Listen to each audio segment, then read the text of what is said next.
Okay, I'm going to need a colour passport photo from everybody here by tomorrow for my flowchart. There's one for me, Rob. Oh, thanks, Dad. Wait, what else do you want, Rob? Hat size, inside leg, favourite colour? You're wasting time, you plonker. We should be getting our gear together for Andrew's piece. Oh, you mean the making money on the Atari ST feature? Waste of space. Oh, please, boys. Has anyone seen Jim? Yeah, last time I heard, I think he was getting a haircut. A haircut. Last week, gets wisdom teeth taken. Well, so what? I had trouble with one wisdom teeth. What's that? You ever thought about getting wisdom teeth put in?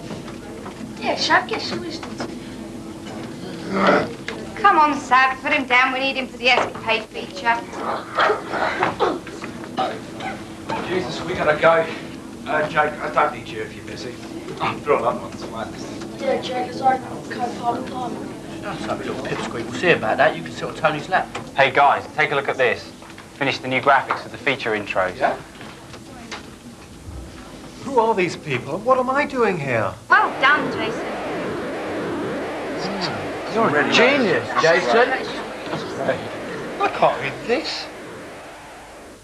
This most probably ain't as good as the real thing. Oh, shut up. I can't wait to get on this thing. Have you got any nappies on, Tone? First things first, Britannia Airways 737 flight trainer is not a toy. It's a fully featured flight simulator.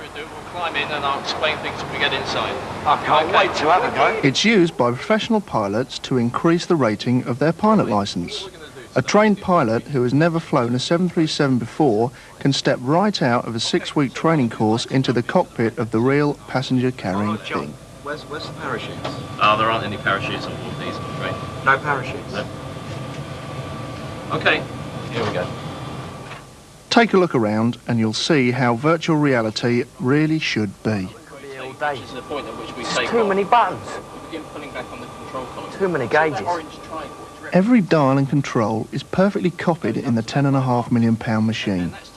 It may sound expensive, but compare that to previous training methods where airlines would sit an $80 million plane on the ground and train in that.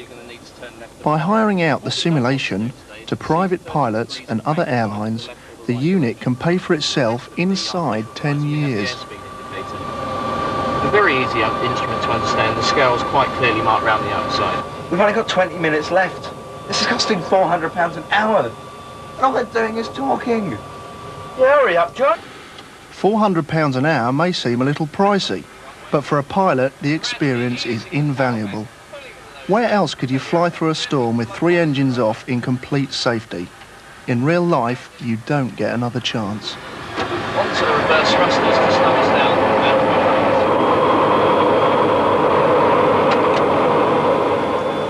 Oh, sweat. I'm too good. The sim is essentially a mounted box. Hydraulic legs lift and tip the unit to simulate the movements of flight, so it is still possible to be airsick. Thankfully, you can turn the movement off, needed with a pilot like Jake. Try to keep it level, son. We land on the rear set wheels rather than the nose bit. Computers display the outside world smoothly on 2 monitors, magnified through special lenses to fill the cockpit windows.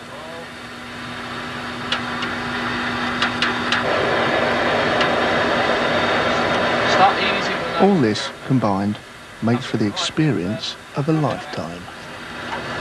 There we go.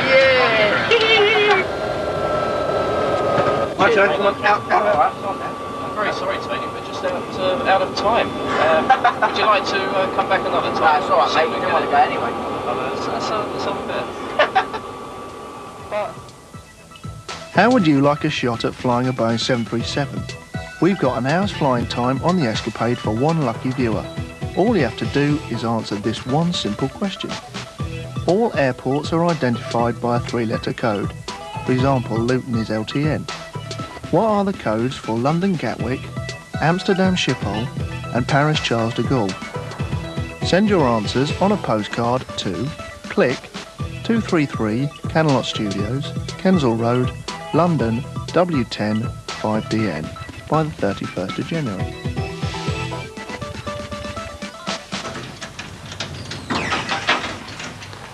Excuse me, have you got a mirror?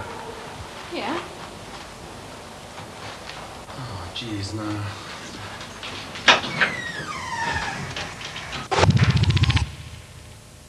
Now I know why I'm here. I'm here to review this rather interesting insight into football management. And let's hope for a good, clean game.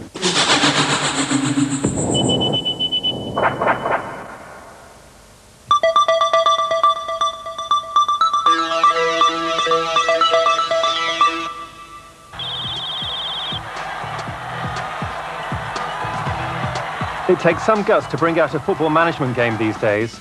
After all, they've all been done to death, and just about everybody already has one. So what's so special about Super League Manager from Audiogenic? Well, for a start, it has everything a budding young manager could want. A file of fax, a phone, a shiny nameplate, and even a cup of coffee for 11s. In fact, it's a very entertaining strategy game with a high level of detail. It also links up to the award-winning Emlyn Hughes International Soccer, allowing you to have a hand in playing on the field as well as off. It's simple enough for the juniors, but intricate enough to keep the experienced player happy. And there's more. It also has enjoyable little details such as letters from fans. Hold on a minute, I better get the phone. As you can see, from time to time you also have to negotiate with the players. But remember, the team always comes first. Anyway, I've got to go and give Graham Taylor some coaching tips now. But my advice to you is, sign up Super League Manager. You'll be over the moon, Graham.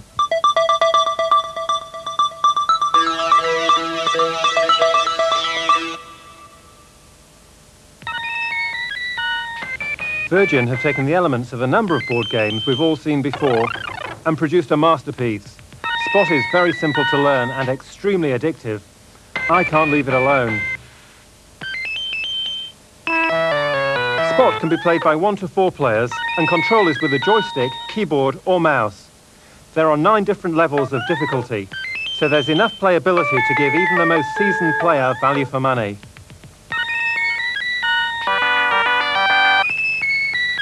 You have the option of a clock timing your move with a choice of 1 to 9 minutes to move, or no limit at all. Your host for this game is a rather bizarre red ball with arms and legs called Spot. He lets you know when it's your move and when you're breaking the incredibly simple rules. And if you're bored with the playing area, you can change it for any number of alternatives, or add your own squares as it suits you. I'm hooked. This is the best thing since Tetris. Someone, please tear me away. I've got other work to do.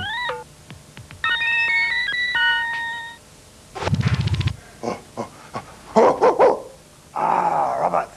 My turn to do a review. Sap?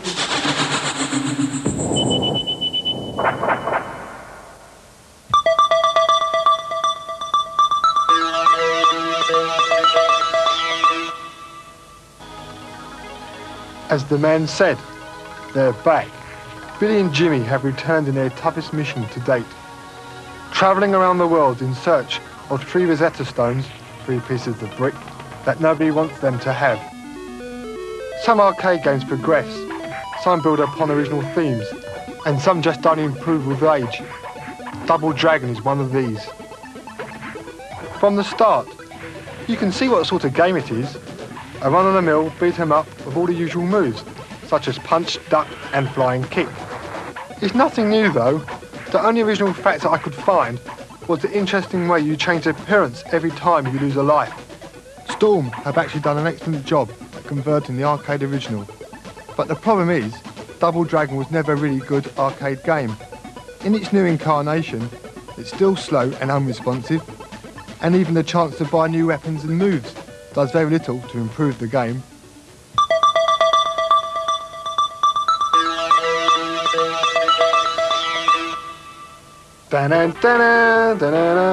In covert action, we enter the world of spies, lies and killer thighs.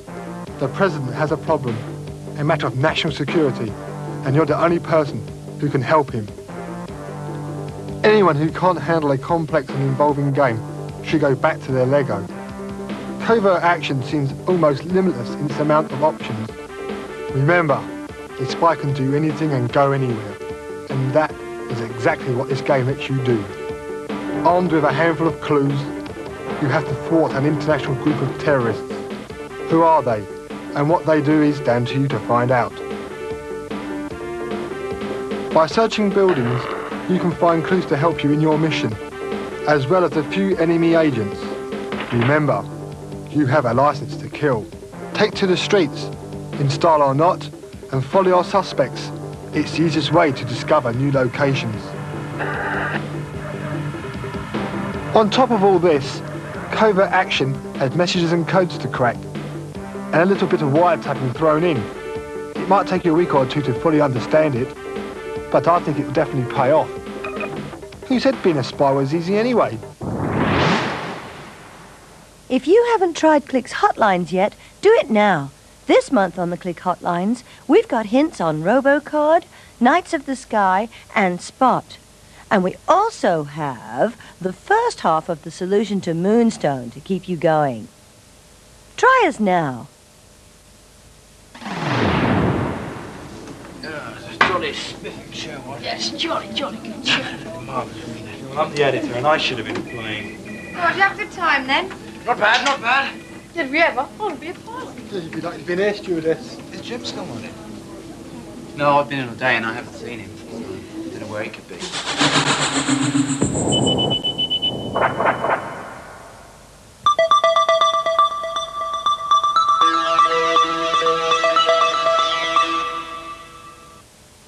For years, ST owners have been deprived of a true quality art package.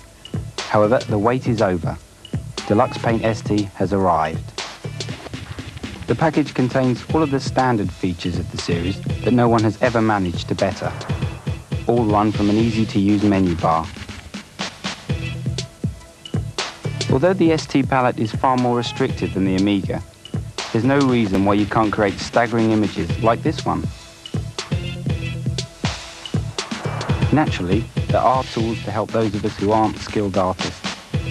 Straight lines and arcs can be drawn easily at the touch of a button, along with coloured fills, airbrushing, and even perspective effects.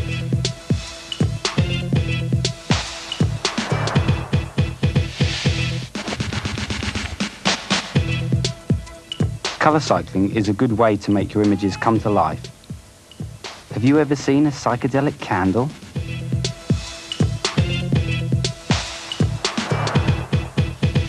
Once you have completed your rough drawing, you can use some interesting effects to aid your presentation, such as blending colours or smoothing rough edges.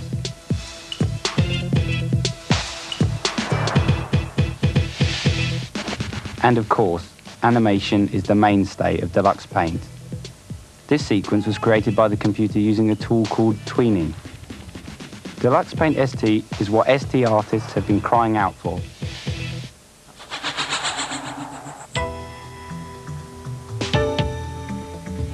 Most computer games magazines are designed for dedicated players.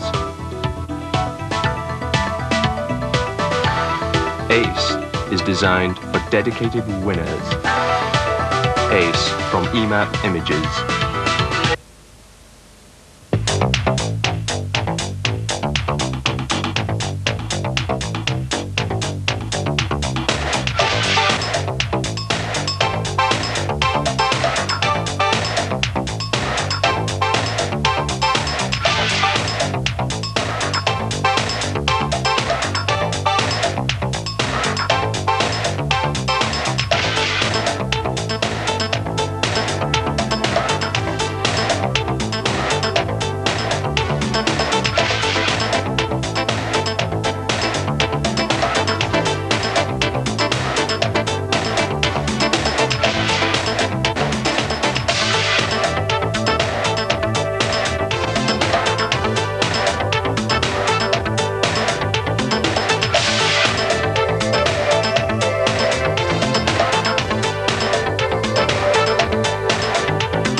Hi, Andrew.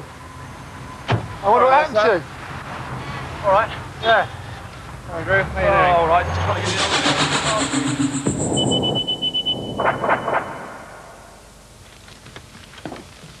the Hey, Rob, this is where Jim must have come to have his wisdom teeth out. Oh, very Hey, sorry. wow. You've got enough equipment in here, haven't you, Andrew? Yeah, I think so. Just enough. All right, Stab, give me the mic. I'd like you over there, I think so. Out of the way, Andrew. Why? Like you. Oh, yeah, but no. How about you sitting in the chair? You're. We'll be rolling. Hello, viewers, or should I say listeners. I'm here today with Andrew Mackay of the Gormac Music Organisation, and we're here to tell you something about using the Atari ST as a music-making instrument. Rob, it's not an instrument. Using the Atari ST as a, It's really more like a glorified tape recorder. It enables me to record various sounds which are over here, with the keyboard here, which goes back onto the computer over here and onto disk down here. Right. Okay, Andrew. I think, since you're the man who wrote the music for Click, can you give us a little bit of insight into how that happened? Well, what I can do, I can give you a demonstration of something which I prepared earlier. And I can play the hi-hats there, first of all, which I've recorded from this sound source down here. And then I can bring in the tambourine, and then bring in some bass, which comes from over here. And then bass drum and snare. And then I can bring in some strings. And just to really top it all, I can bring in some more drums. But just to prove that it's not all just coming from the computer, I can drop into record by doing that, and actually play some piano over here.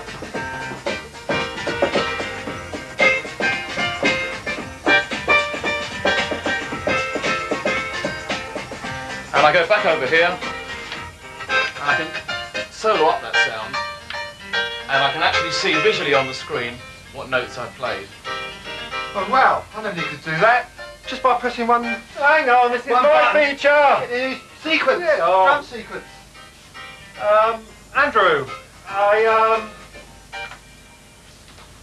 thank you. Now, I know your latest record's just been released. How did you do it? What's it all about? Well, it's not really my record, I'm not the artist. It's with the film actor, Peter Cushing. There he is there. And I was the writer and like producer. Pete. And I recorded a lot Nice of it cover. on this, on the Atari. What I'll do is I'll play you a bit of it. Got it queued up here for you.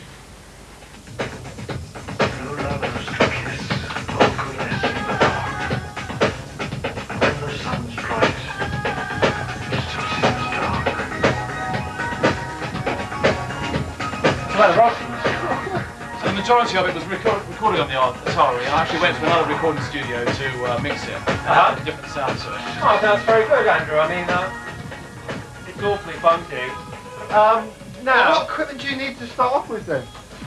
Well, obviously you need the Atari, which is the main thing, and the software that I'm using is called Uniter, which enables you to see the music, which is quite important for the sort of music that I do. Originally, I just started off with this one piece of equipment here, which is a Roland D110, which has got bass, drums, various other instruments, so you can actually create a whole track just with that. But as the years have gone on, I've added new things like this M1R here, various samplers, various keyboards over here, and well, now you see it all. well, Andrew, I'm afraid we're just about running out of time, but what I was thinking of then is, lots of our viewers, I think, are probably writing music of their own at home. Right. If they send it in, would you be prepared to give it a listen, and maybe if it is good, send it into your record company for them to consider? Yeah, I think I'll do that, yeah, no problem. Okay, great, thanks a lot. Okay, well, I'm off to buy myself an Atari ST, and I'll see you guys on top of the pops. You gonna do, Bob? Flowchart Mega Mix, huh? So, as Andrew said, if you've produced a piece of music using the ST, send it in to us at this address on an ordinary audio cassette tape, and we'll make sure he gives it a listen. If he thinks you're good enough, he'll pass it on to his record company. Who knows? Maybe we'll see you on Top of the Pops too.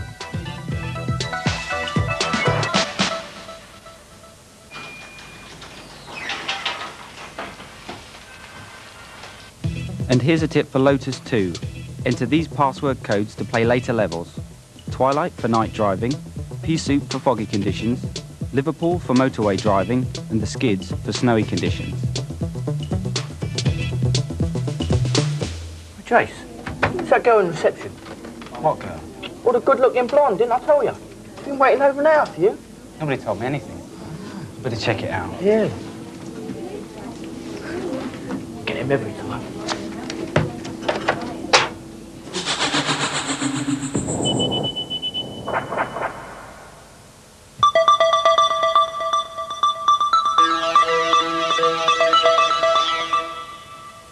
The Demon King has killed your master and fled into the future. With the help of your master's wizard, you have followed him into the unknown to seek your revenge. Your mission takes you through the ruined countryside as you're slugging it out on and in a subway train and across a town in futuristic Japan. Not a pretty place, thanks to the Demon King. Here you come across bloodthirsty bats, rats and many other creatures I couldn't try to put a name to. One great feature of this game is the personalised access code. This allows you to remember where you left off and take up from there when you restart the game. An obvious feature, really, and a serious plus point. Well, I don't know why all games don't have it. Without it, you have to fight your way through all the early levels until you know every inch of them. And where's the fun in playing something you can win with your eyes shut? The joystick controls are straightforward, while giving you a wide range of moves with no need to use the keyboard at all. By digging with your sword, you can gain access to the many underground caverns, where you'll find weapons and power-ups of the mystical and physical variety.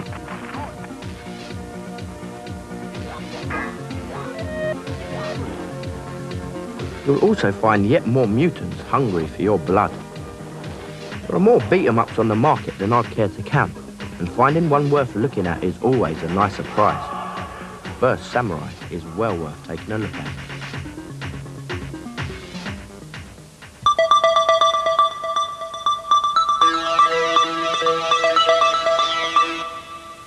You are Perseus in Gremlin's latest release, Pegasus, a shoot-'em-up with elements of a platform game, a beat-'em-up, and even some adventure.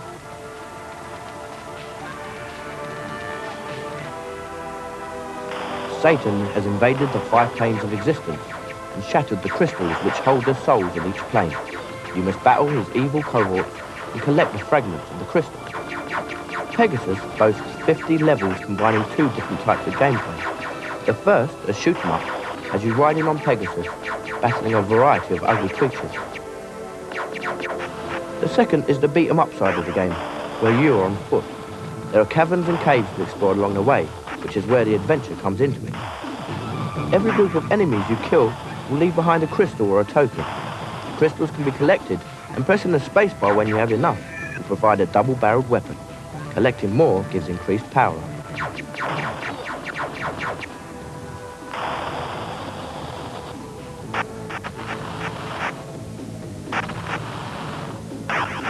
My first impression of this game was that it looked much the same as many others on the market. Happily, I was wrong, and I'm sure you'll find Pegasus very playable and very addictive.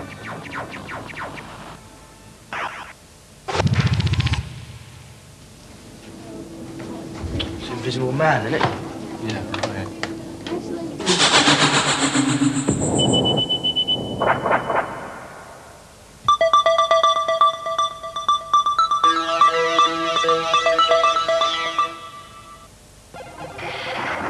As a sorcerer's apprentice up to no good, you've let loose enough fuzzballs to overrun the sorcerer's tower.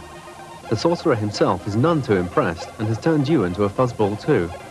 To be turned back into your old self, you have to clear every fuzzball from all 50 of the chambers in the tower. The fuzzball hunter is joystick controlled and is a little slow to respond. Mistakes make your progress through the game increasingly difficult, so if you're a novice, getting beyond level 1 is hard work.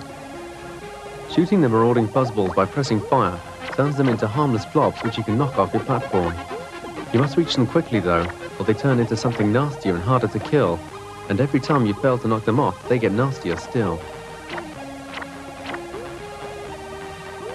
These days, the number of original games which come on the market are very limited. We increasingly find familiar aspects in most games we play. This doesn't always mean it's a bad game, just that you can find the same thing elsewhere.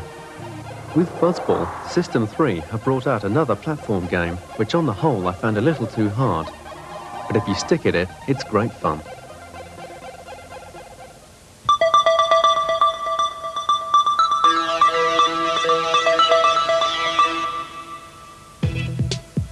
How would you like to be the new Director General of a secret government protection agency formed with the aim of keeping the current government in power? Enter the secret world of Floor 13. Based loosely on real life and possible situations, your office is where you run one of the most powerful government agencies in the world. Using a series of menus and windows, your only contact with the outside world is through newspaper reports and reports given to you by the heads of your various departments.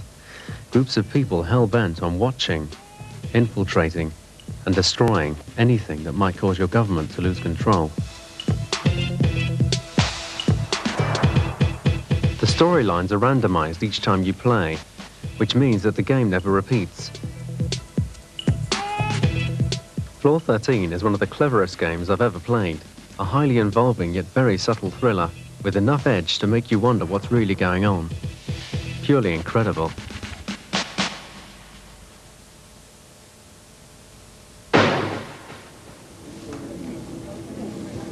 Not now, I'm busy. But could you go away? I'm trying to prepare the reviews. This is your review spot. Is it? Oh, yeah.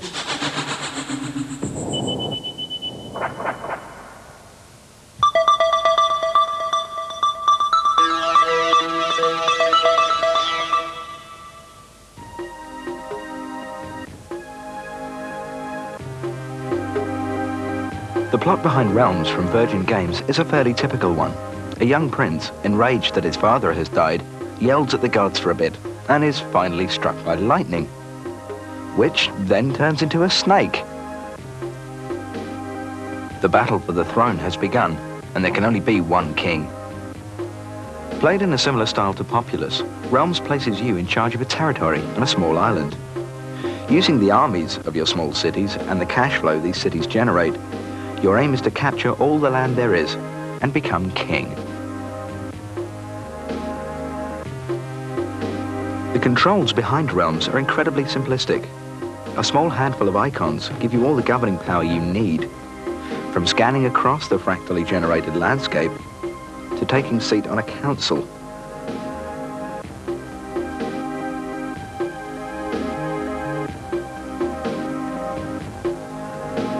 You can even play the taxman. And why do you generate money? To build your armies as strong as you possibly can. After all, there's nothing wrong with fighting with unfair odds if the odds are in your favor. Realms is a game for megalomaniacs and warmongers alike. A big thumbs up.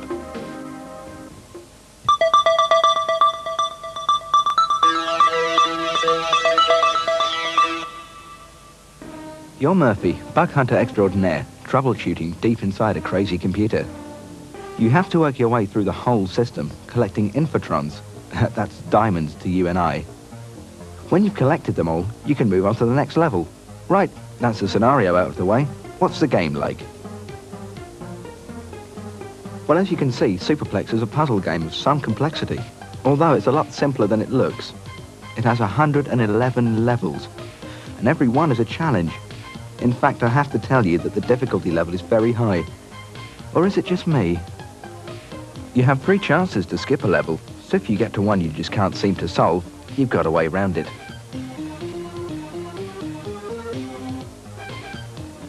It's joystick controlled, and it plays easily, both in feel and in learning, so even a journalist can play it. There's no time limit, and you have an infinite amount of lives, but don't think that that makes it any easier. There's a special trick in designing a game that convinces you that one more try will crack it, and this one does it on every level. My only criticism is that maybe it's a little too hard, but this depends very much on whether you play it like I do or not. Superplex is a damned fine game.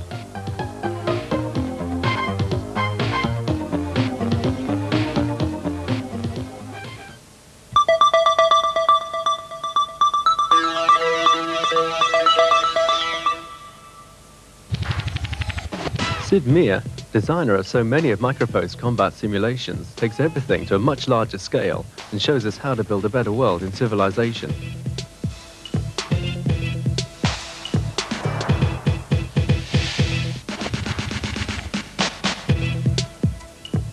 You are pitted against a variety of opposing nations in a race to build and strengthen your own colony. You begin the game somewhere on a small unexplored island. It's here you must mine, search, kill and learn as many skills as you can to take your barbaric race to an evolved military society capable of taking on all comers.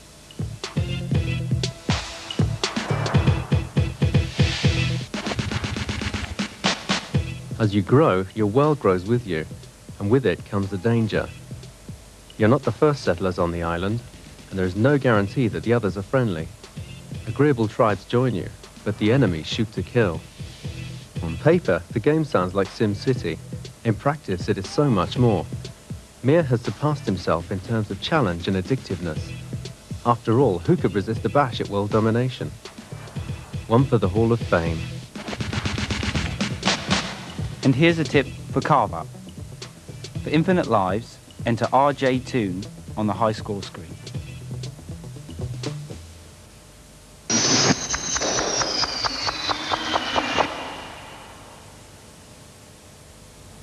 Now, of course, this is very different to last month when we did tech as purely a development house. Storm are also software publishers. They've probably got a lot more interesting stuff for us to look at. Now, one of the perks of being a programmer is to get your own arcade. Wouldn't you love one of these in your home? Of course, they're not the actual arcade cabinets. I mean, these high-quality units are hand-built, but they serve their purpose. Now, there could be some stuff back here that we're not supposed to look at. Let's take a glance.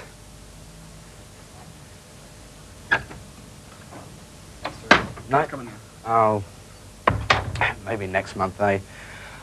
Let's have a look down here.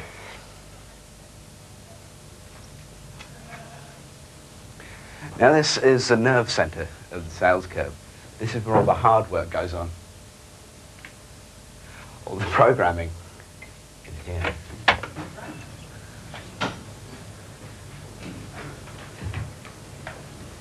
Here they all are, busily working away on the latest conversions. Over here we've got Double Dragon 3, 16-bit. Final Blow on ST. Double Dragon 3 on 8-bit. And Storm's newest, Big Run. But we're not interested in any of this. We don't want to see this. We want to see Indie Heat, which is down here.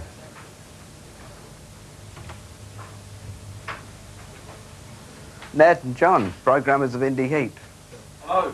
How difficult is it to convert something like this? Something like Indie Heat. Well, I'm the graphics man for this one, and it was, for me, it was relatively easy compared to other things because we got the graphics from the arcade company who did the machine. And they sent us lots of discs with all the various tracks from the arcade machine in it, like this. And the only really difficult thing was doing it for the ST. The Amiga was alright because that's in 32 colours. For the ST, I had to change the colours down and remap the tracks with Deluxe Paint 3, which is quite easy. But the rest was up to John. I understand things weren't quite so easy for you, John. I mean, when converting something like this, how do you decide what stays in and what doesn't? Well, what I usually do is I play the arcade machine until I almost know it inside out. And I have to then decide which parts of the game are important to the gameplay and which parts I can leave out without affecting the gameplay at all. In the case of Indie Heat, I had to leave out the fifth car because it wasn't really important to the gameplay. Four cars are enough, but the fifth car would have made my game run too slowly. So that's the kind of thing I have to do. Now, you might think it's a nightmare converting onto 16-bit. How do you think the 8-bit guys feel? So what is it like converting onto 8-bit? Well, usually with the graphics, what we do is we take the arcade graphics and convert them down to the 64 and touch them up. Like in the case of Indie Heat, we tried that, but it didn't look any good. So what I had to basically do was draw the graphics from scratch, and they turned out all right. And as far as programming goes, on an 8-bit machine, you can't hope to make it anything like the arcade original. So what you do is you write a program that plays like the original and looks more or less like the original. But in real terms, if you were to see the two side by side, the 8-bit game would be nothing like the arcade game. But it feels the same, and that's the important thing. Right. So we're taking a fully packed arcade machine like this, running onto 16-bit, 8-bit, and even on the Game Boy. But none of this is impressive. Not when you got it on your watch like I have. See you later. Take that.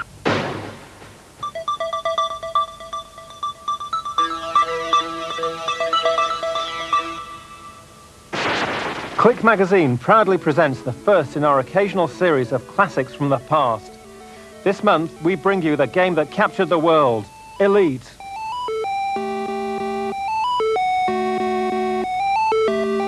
Elite was the original space trading game, where you, in your Cobra Mark III spaceship, had to fly around the galaxy, trading to make money to buy weapons, and taking your rating from harmless through to elite.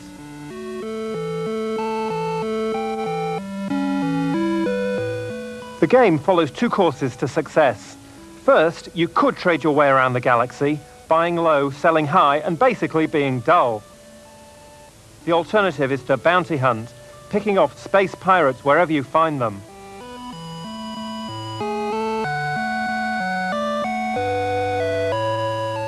Elite was way ahead of its time when it was first created on a BBC Micro. Even now, it still stands as an exhilarating ride and a classic piece of software that no one should be without.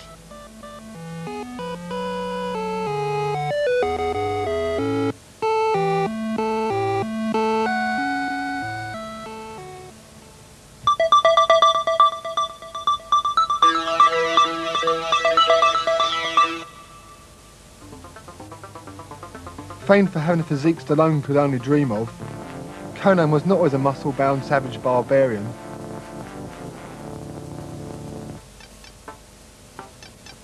Once he was a lowly muscle-bound blacksmith, until his wife was murdered by a religious sect. You control Robert Howe's hero in his quest for revenge. The game is played in the mythical land of Chimera, where Conan must travel in his hunt for the leader of the sect. The game revolves around icons on the right of the screen that have different effects depending on where you are.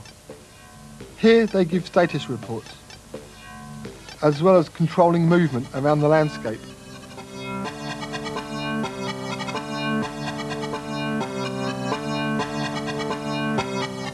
There are a lot of characters to interact with throughout the game, making for a nice strategic feel. The combat sequences let this game down, and unresponsive controls with limited moves make these sections hard to play. Apart from this, it could have been an incredible product. And here's the next tip for Chuck Rock. Press escape on the title page and then enter Estrano. Chuck will now be able to fly. Here you go, Lucy. This month's cover mounts. Get it right this time, huh? I'm not Lucy. Ah. Why not? Well, she's on holiday. So who are you? I'm Rachel.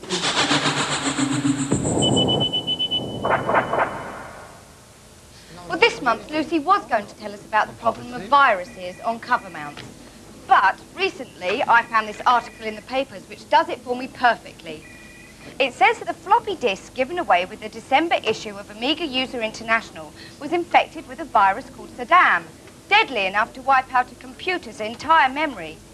Of course, the publishers withdrew every copy as soon as they found out. But be warned, cover mounts can be hazardous to your computer itself.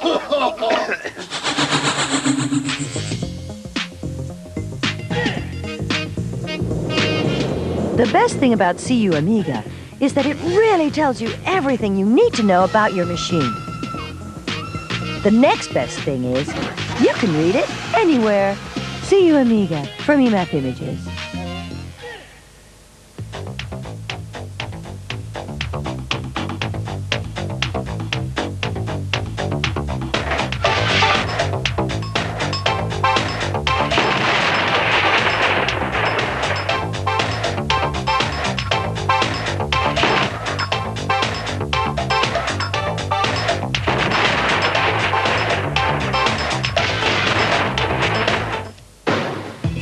The last tip is for Robocop 2. Enter serial interface on the title screen to be able to refill your energy when necessary.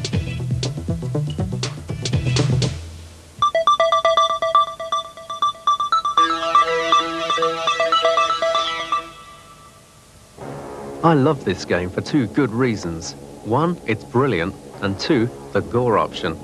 I always hated the fact that after cutting and smashing an enemy to bits, he vanished, and there was no body lying in the dirt as testimony to my swordsmanship. Or maybe I'm just sick.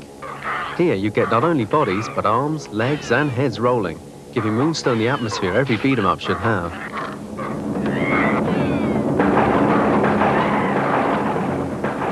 That's not all though, there's an adventure here too.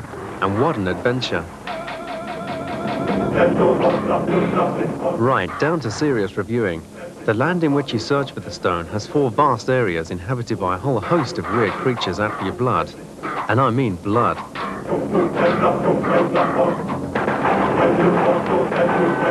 In each land there's a key which will give you access to the final level, the Valley of the Gods. And along the way, you can collect gold and magic treasures which increase your strength. You can also build experience points to improve your prowess with a sword and collect life points. It's worth collecting as many of these as possible, since you lose them every time you're hit. As the sales blurb says, Moonstone is so much fun, you'll die. They ain't kidding. If only all games came out this good.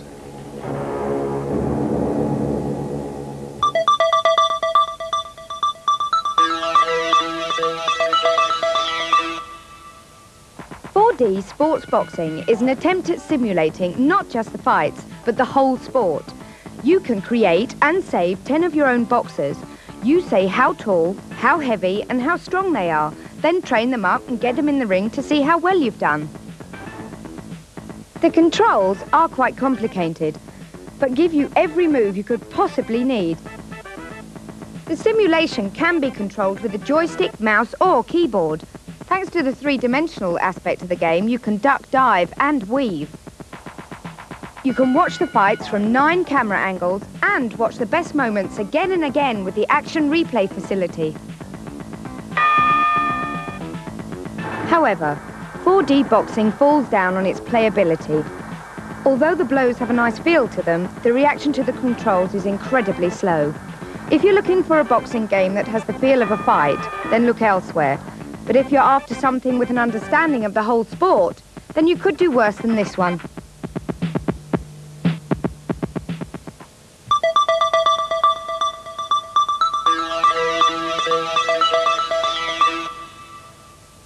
Air, Land and Sea is a compilation of 3 of Electronic Arts' leading simulations. First up is the Su-25 Soviet attack fighter, a long title for one hell of a good sim. You fly this advanced fighter over a series of 12 missions, ranging from photographic recon right up to full-scale strikes on well-defended bases. What makes it so spectacular is the super-fast polygon engine churning out some of the smoothest curved vectors yet seen. The design is straightforward, with standard arming and briefing setups, but Su-25 is more than a standard sim. Also included in the package is the excellent 688 attack sub, but I'm sure the one that will catch everybody's eye is the Indy 500. Not to be confused with Microprose's Grand Prix, Indy 500 is a pure arcade racer around the Indianapolis mile-long racetrack. Again, it's quite basic in design. Its real selling point is the action replay feature, where you can watch a recent piece of driving from one of 6 camera viewpoints.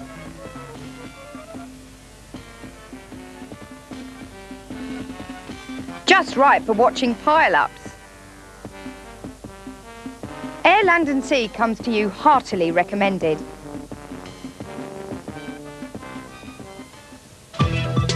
We've come up with our very own harebrained scheme to save you money. You can get £5 off one, some, or even all the games featured in this issue of Click, just by filling in the voucher enclosed in your pack and sending it with your dosh to the address on the card. This way, you can not only recover the money you spent so wisely on Click, you can even make a profit.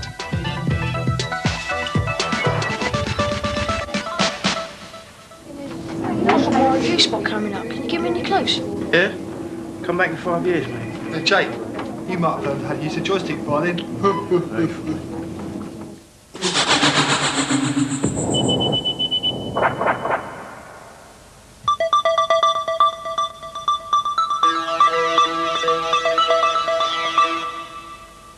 Pit Fight was a great arcade game, and now it's a home machine.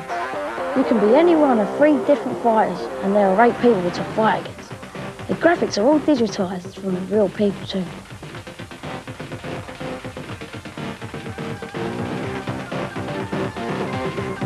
Two people can fight at once, and you can attack anyone you like, including your friend. Ha ha ha ha. During the fights, you can pick up objects to use as weapons against the enemy. This includes sticks, throwing stars, crates, kegs and barrels. You can get power-ups too when you knock over barrels. If you get these before the enemy does, your punches get harder. Everything from the arcade game is here, right down to the crowd, but all this makes the game very slow. The controls are very slow to react, which makes the game almost unplayable. Though Mark's conversion is very close to the original, maybe too close. Pit Fighter is all very well put together, but it's not the sort of game that works well on a 16-bit machine.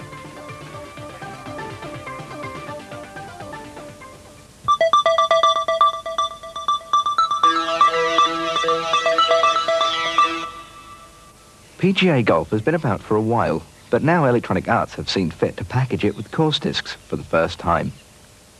Any PC owner should need no introduction.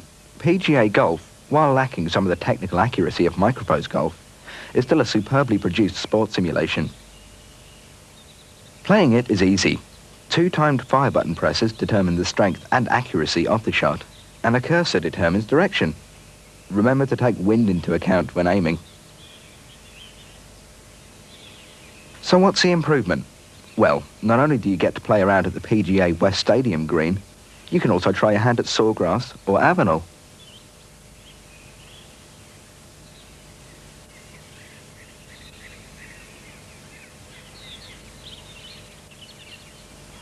The beauty of a golf game is being able to learn to play it well as the ability to play competitively.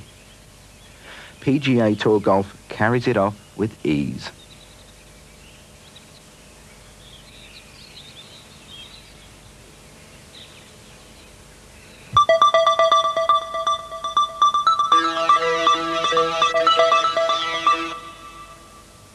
Now, I don't know about you, but when I see a game with core design on the pack, I just have to load it. With a consistently high track record, with games ranging from Carve Up to Heimdall, Core just seem to always get it right. Wolfchild is no exception. The game idea is quite simple and borrows a lot from the arcade classic Altered Beast. You, as the Wolfchild, have to punch and blast your way across levels from battleships to bugs, wiping out the enemy and hunting for the power-up capsules that change you from child to wolf. In true coin-op style, everything is thrown at you. Even plant life lends a hand, or should that be a stem, in trying to destroy you. Strangely enough, the old cliche, not everything is against you, doesn't appear to be true. Even the lifts in the game have a tendency to break down and plunge you into deeper and deeper trouble.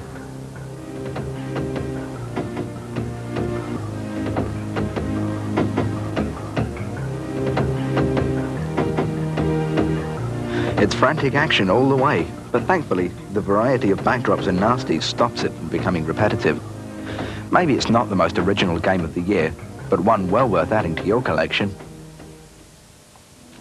You know, Tony, I'm just not getting the cooperation I need in this office.